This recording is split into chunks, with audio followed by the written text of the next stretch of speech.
Hello বন্ধুরা, শুভ দশমী। আজকে বানাবো হচ্ছে রাতের ডিনার কাশ্মীরি আলুর দম আর প্রন ফ্রাইড রাইস। তো ওর জন্য আমি প্রথমে দিচ্ছি একটু কড়াইতে পোস্ত আর কাজু বাদাম। এটাকে একটুখানি ভালো করে কড়াইতে একটু ড্রাই করে নেব,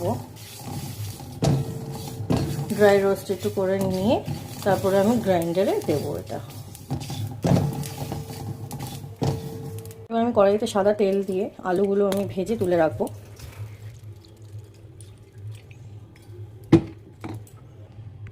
এর মধ্যে 1 চামচ আমি একটুখানি ঘিও মেশাবো।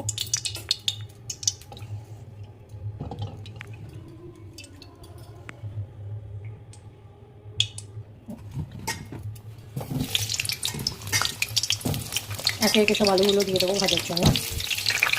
এর মধ্যে এবার আমি একটুখানি নুন দেবো, সামান্য একটু নুন আর একটু হলুদ গুঁড়ো।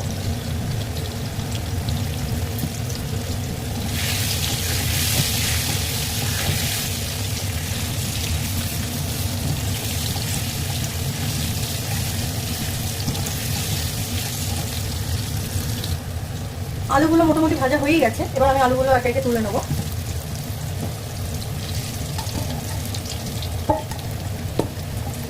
এখানে আমি পোস্ত আর কাজু বাদামটা দিয়ে দিয়েছি, এটাকে এবার আমি পেস্ট করে নেবো। এবার আমি এর মধ্যে পেঁয়াজ আর টমেটোটা একসাথেই আমি পেস্ট করে নেবো। টমেটোটা আমি আলাদাভাবে আর পেস্ট করলাম না।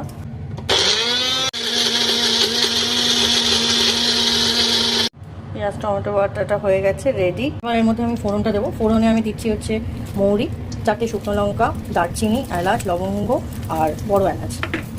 ফোড়ন দিয়ে আমি একটু ভালো করে নাড়াচাড়া করে তারপরে আমি পেঁয়াজ টমেটো বাটাটা এর মধ্যে মিক্স করবো।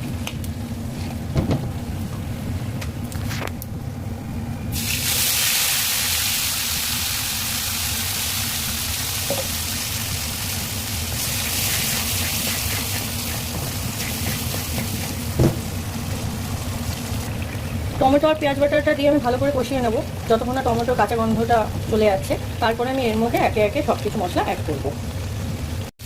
পেঁয়াজটা ভালো মতো ভাজা ভাজা হয়ে গেছে। এইবার আমি এর মধ্যে অ্যাড করবো হচ্ছে রসুন বাটা, আদা বাটা আর সামান্য কাঁচা লঙ্কা বাটা।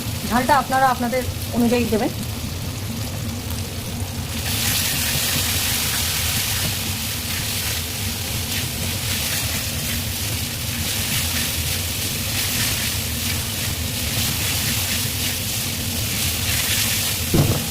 এবার আমি একটুখানি হলুদ গুঁড়ো দেবো, সামান্য একটু হলুদ গুঁড়ো। আর কাশ্মীরি আলুর দমের মেন ইনগ্রিডিয়েন্ট কাশ্মীরি